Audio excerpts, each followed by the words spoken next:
असा प्रश्न की मोदी कसं वाटतं मोदींच्या वक्तव्यावर?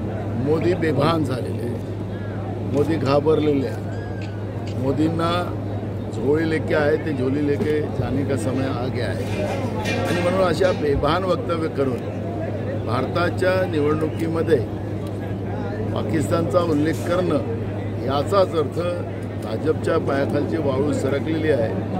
म्हणून ज्या पाकिस्तानमध्ये नवाब शरीफ ज्यावेळेस देशाचे त्या प्रमुख होते त्यावेळेस बिना आमंत्रणाने देशाच्या प्रधानमंत्र्यांनी तिथं विमानानं उतरणं आणि त्या ठिकाणी ती बिर्याणीची आठवण अजूनही नरेंद्र मोदींना काही विसरलेली नाही।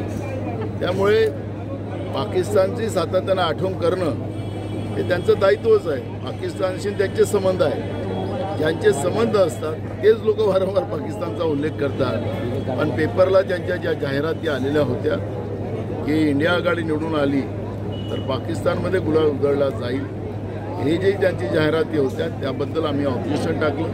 निवडणूक आयोगाने भाजपला नोटीस दिलेलं आहे।